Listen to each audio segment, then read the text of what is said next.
kembali berjumpa dengan saya Randy Wicaksana, pemandu acara Anda untuk program mingguan VOA Global Report yang kami bawakan dari New York City.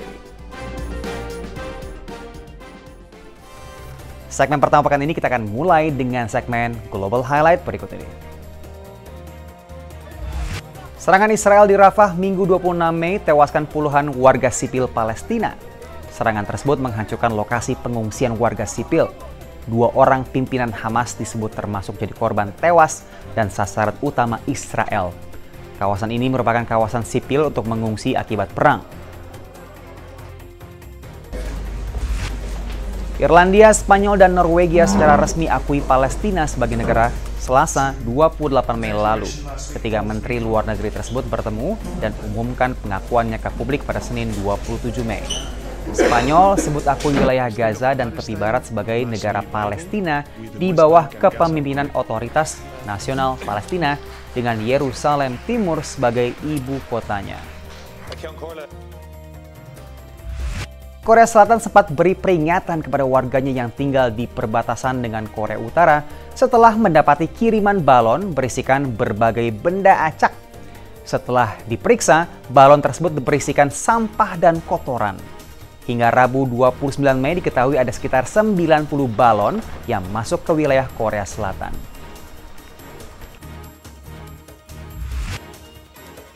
Sedikitnya 6 orang tewas akibat gelombang panas di India Barat, negara bagian Rajasthan, per Selasa 28 Mei. Gelombang panas mencapai 48,8 Celcius dan diperkirakan akan terus meningkat.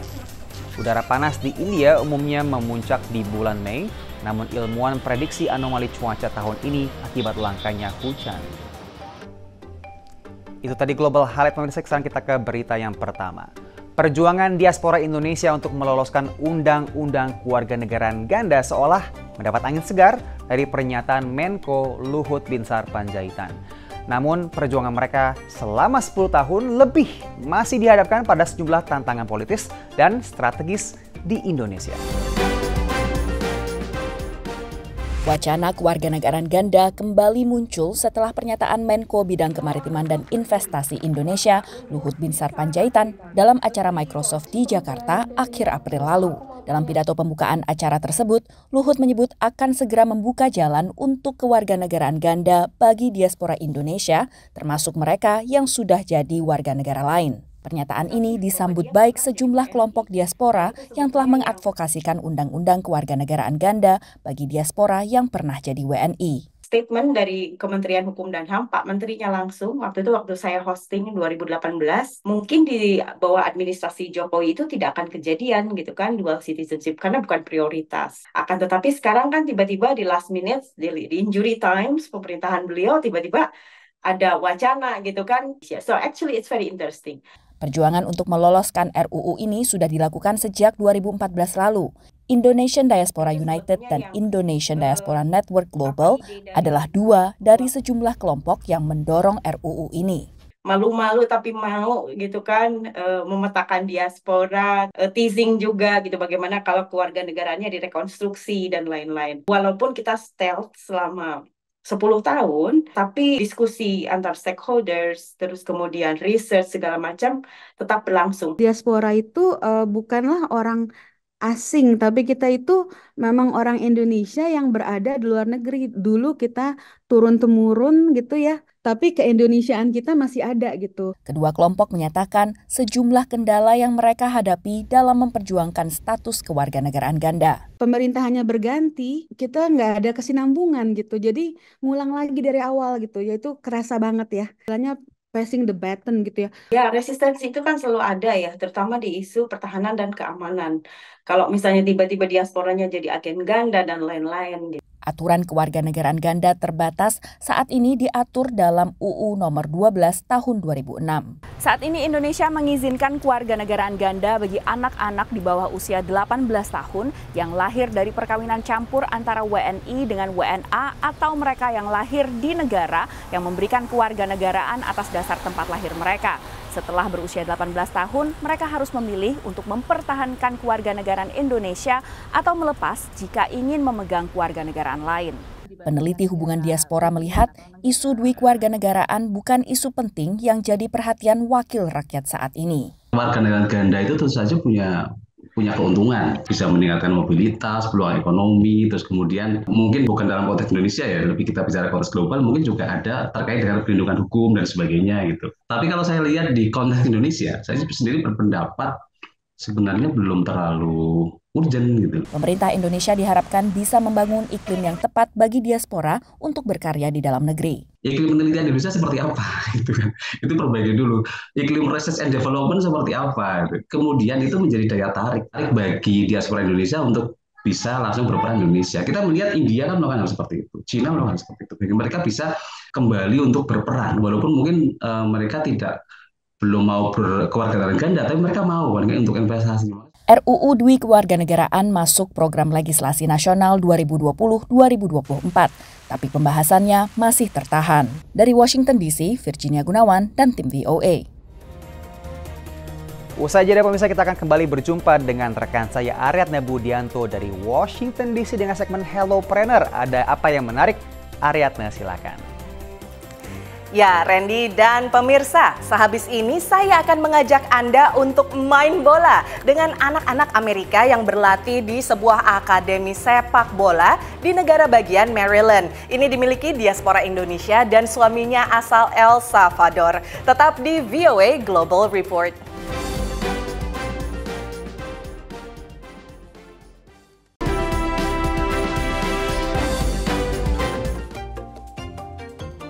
Pemirsa, kembali dalam VOA Global Report bersama saya Ariadna Budianto di Washington DC. Dalam segmen ini pemirsa, saya mau mengajak Anda melihat popularitas sepak bola di Amerika Serikat. Memang bukan pilihan pertama ya bagi warga Amerika seperti basket misalnya atau baseball atau American football. Tapi sepak bola semakin diminati sejak berlangsungnya Piala Dunia FIFA 1994 di AS, juga lahirnya MLS atau Major League Soccer, liga sepak bola profesional 2 tahun setelahnya.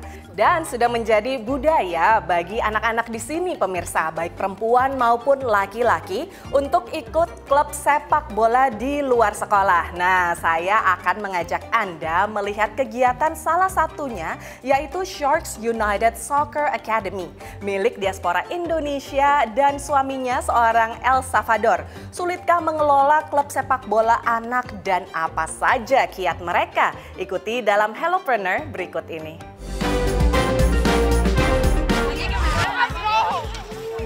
Sharks United Soccer Academy itu organisasi kita yang my husband and I own and operate.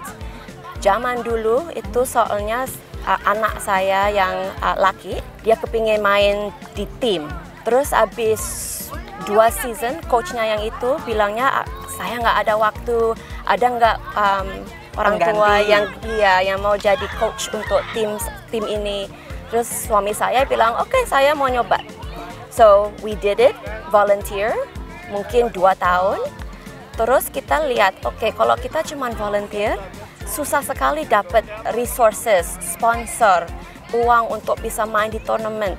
Jadi kita mikir-mikir, oke, let's make this a formal club. Let's make this a formal soccer academy. Hi, this is Coach Rafael Hernandez. Hi, I am Cinta Hernandez, and we are from the Sharks United Soccer Academy in Germantown, Maryland. Go! 1, 2, 3, Sharks United! Alright guys, take your balls, go! Opening up business itu susah sekali, soalnya nomor 1 ada banyak papers, ada banyak tax forms yang harus fill out gitu-gitu. Kita juga harus tahu marketing, gimana, how do we communicate to the community, kayak, come to us instead of a competitor. And then we are known for a family-oriented business compared to other academies. Other academies are strictly business. We are very family-oriented. So many of our parents look at us like we're a second family. It is because kita semua, suami, anak perempuan, sama anak laki juga, we help out every possible way. Every day with practice, every weekend with games. Anytime we have tournaments, whenever we travel, it is a family business everywhere we go. And so everybody who is a member of our academy, kelihatan, oh ini semua berempat selalu together, selalu supportive of the whole group. So we always have birthday parties with each other, kita selalu ada pesta, bulan Juni ada piknik buat semua family sibuk kan, selalu ada kerjaan, ada apa aja. And when they see a family that sticks together all the time, they find that different. Because everywhere we go, it's always go, go, go. Everybody's so busy. When they see us, they find it heartwarming to be a part of this. So the academy grows with you and your family. Yes, we have our good days, we have our bad days, we have our fun days. But overall, we are enjoying ourselves a lot because my daughter, she's 15 in high school, she's helping us a lot. I can trust her with the little ones when I need to do some other things. And my wife, Shinta, I mean, I couldn't ask for a better wife. She has been very supportive. It's working out well for us. We keep it going. And I told them as long as Mason keeps playing, my motivation will always be there to keep the academy going. And continuing with the family business, anak-anak kita udah bilang nanti kalau udah selesai kuliah, saya mau take over. Mau take over. Wow. Jadi manager and owner. Betul-betul ini jadi family business ya. I think the reward that I get is more with the kids than it is with the adults because you see the light bulb go off. Like, they got it. All right, he knows how to kick the ball right. He knows how to dribble now. We get it, we're getting it. But the key thing is, we want the kids to have as much fun as they can. What is the most important skill that you learn in soccer? Not to be greedy with the ball. If you be greedy, you can't score a goal. And what else do you learn? Take the shot when you have it. Di daerah sini kompetitif sekali. Academics kompetitif, sports kompetitif. Jadi kita juga harus show that soccer is something that is useful untuk nanti kalau udah jadi orang besar. Number one, we teach them leadership. It's not just a game for us, it's also about leadership. On each team, everybody takes turns becoming a captain, or everybody takes turns becoming a goalie during practices. So there's opportunities, but semua anak to do something that is leadership. You know, kalau one day mereka kerja, kan selalu harus kerja sama tim. Ya, whether you like it or not, you kerja sama tim. Ya, so working or playing here with a team teaches them. If you don't like something, you have to say something, but nicely, professionally. If you want to give direction, you have to know how to say it. So that's a lot of leadership. They have to learn how to communicate. So we've been teaching them communication in training and communication while playing the game. About like what drills we do, and we like take turns doing stuff. We had found Sharks United coach through a mutual friend, and he said come try it, and we have, and I absolutely love Coach. He is just so nice. He works well with the kids, patience with the kids, and just encourages them to like do what they need to do. Kita agak murah because we also understand that not everybody can pay a lot of money, thousands and thousands of dollars to be in a soccer academy. In this area, Montgomery County, soalnya daerahnya expensive. A lot of other soccer clubs can charge a lot of money. And for us, it's most important for us to, yes, run a business, tapi juga mau kasih opportunity untuk anak-anak yang mungkin nggak punya banyak uang atau banyak anak-anak and then they have to split the costs. So we want to make it affordable and fun, and so that's another reason why so many people come to us. My second Landon, where is he? Stand up, Landon. Welcome to Landon. Nah, jadi menurut Mbak Sinta tadi salah satu kuncinya adalah memperlakukan siswa dan juga orang tua mereka sebagai bagian dari keluarga besar. Nah, ini pendekatan yang tidak jamak ya dilakukan oleh klub olahraga yang kompetitif di Amerika. Oke pemirsa, setelah jeda, Randy di New York akan segera kembali dengan berbagai liputan informatif lainnya. Jadi stay tune di VOA Global Report.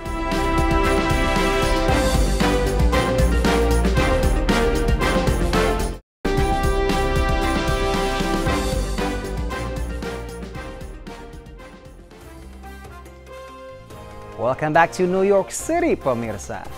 Pemirsa, di Indonesia sering merasa harga makanan kok makin mahal ya.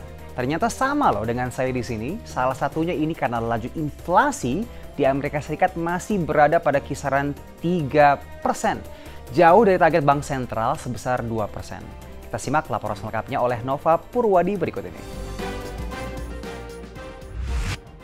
Tingginya laju inflasi beberapa tahun terakhir memukul warga Amerika Serikat. Imbasnya sangat terasa saat belanja kebutuhan dapur di supermarket.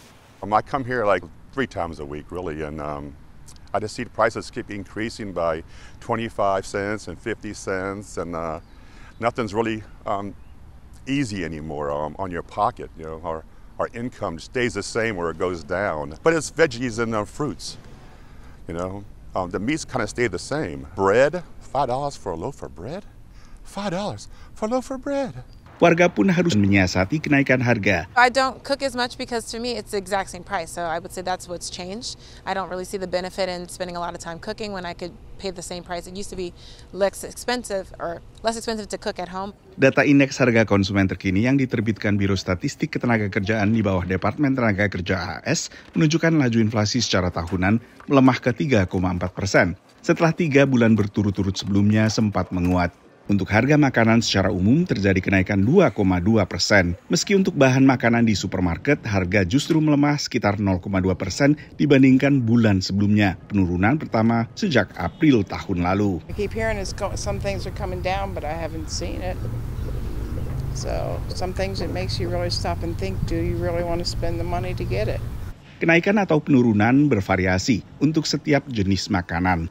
Harga telur misalnya yang sempat meningkat tajam menjelang perayaan Paskah kemarin akhirnya turun sebesar 9% dibandingkan tahun sebelumnya. Sementara harga mentega justru naik sekitar 3,5% dibandingkan tahun lalu. Survei terpisah oleh Purdue University menunjukkan bahwa tingginya laju inflasi masih mempengaruhi pola belanja konsumen dalam hal pembelian bahan makanan. Survei bulanan bernama Consumer Food Insights ini menunjukkan sekitar 65% konsumen puas dengan pembelanjaan makanan mereka, penurunan 4% dibandingkan angka 2023. While inflation has cooled overall in the economy and food price inflation has cooled, the cumulative effects of higher than average inflation over the past year has pinched people's budgets. And so I think people, are spending more on their food, and despite spending more, they may be making sacrifices in terms of the quantity and quality of the foods that they're purchasing. Guna menarik minat belanja konsumen, sejumlah jaringan supermarket termasuk Aldi dan toko serba ada Target yang juga menjual bahan makanan mengumumkan penurunan harga ribuan produk makanan mereka. Dari Washington DC, Nova Purwadi dan tim VOA. Ada yang suka makan buffet lewat promo nggak? Baru-baru ini, sebuah restoran terkenal di Amerika mengajukan pilot gara-gara rugi besar dengan promo makan sepuasnya yang memang jadi populer di tengah inflasi yang sedang tinggi-tingginya. Kita simak beritanya berikut ini. Di negara bagian Wisconsin, pekerja mengosongkan sebuah gerai jaringan restoran makanan laut Red Lobster yang baru tutup. Banyak pelanggan yang datang tanpa mengetahui bahwa restoran ini telah tutup akhirnya kecewa. I got to the door, I can't say it on camera is what my reaction was. I haven't been here in a long time, and I like their Cheddar Bay biscuits. Gerai di pinggiran Milwaukee ini hanyalah salah satu dari puluhan restoran waralaba Red Lobster yang tutup di seluruh Amerika Serikat. Di pinggiran Atlanta, negara bagian Georgia, pelanggan restoran ini juga kecewa. There wasn't any information given out about the shutdown or anything, so that's a little disappointing. Red Lobster didirikan pada 1968 di Florida dan dengan cepat meluas ke seluruh AS. I think it's sad. Red Lobster is an institution, and it's a lot of first dates at Red Lobster, as we all know, and having it shut down is going to be sad. Jennifer menyebutkan hidangan favoritnya di menu Red Lobster. The shrimp Alfredo, I would add shrimp to my Alfredo. Lain lagi pilihan sang suami. The all-you-can-eat specials, the shrimps, of course. Paket makan udang sepuasnya inilah yang ditengarai menjadi salah satu penyebab bangkrutnya jaringan restoran seafood ini. Setidaknya menurut kelompok pemegang saham terbesar, Thai Union Group dalam rapat umum pemegang saham baru-baru ini. Something which was different from our expectation is the proportion of the people selecting these promotion was much higher compared to expectation. Hanya dengan $20 pengunjung bisa makan udang sepuasnya. Tapi begitu banyaknya pengunjung yang memilih paket hemat ini, Thai Union Group memperkirakan perusahaan rugi hingga $11 juta. Consumers now are looking for value when they're going outside of the home. And I think that consumers really ate more than Red Lobster could afford. Tadinya paket makan sepuasnya ini hanya berlaku untuk waktu terbatas. Tapi pada pertengahan 2023, endless shrimp menjadi bagian menu tetap. Tingginya inflasi tak hanya mengurangi daya beli warga AS, tapi juga mengikis pemasukan industri restoran. Banyak konsumen beralih ke restoran fast casual atau santap kasual cepat saji dengan harga lebih terjangkau, termasuk Chipotle dan Subway. Red Lobster is not a fast casual environment. It may be fast seafood, but seafood is still expensive. It's still a dining experience. Dan dengan tingginya inflasi, banyak konsumen bahkan tak mampu makan di luar rumah. Di Amerika Serikat, jaringan restoran cepat saji juga tak luput dari dampak tingginya laju inflasi. Meski restoran seperti ini menawarkan makanan dengan harga relatif lebih terjangkau bagi banyak warga Amerika Serikat. Menurut pantauan Biro Statistik Ketenagakerjaan, harga rata-rata makanan di restoran cepat saji di Amerika meningkat sekitar 33% dibandingkan saat sebelum pandemi. Dari Washington DC, saya Nova Purwadi dan tim VOA. Demikian pemirsa episode VOA Global Report episode kali ini. Kita jumpa lagi minggu depan di episode yang baru. Selalu di YouTube VOA Indonesia. Saya Randy Wicaksana pamit undur diri. Sampai jumpa pekan depan.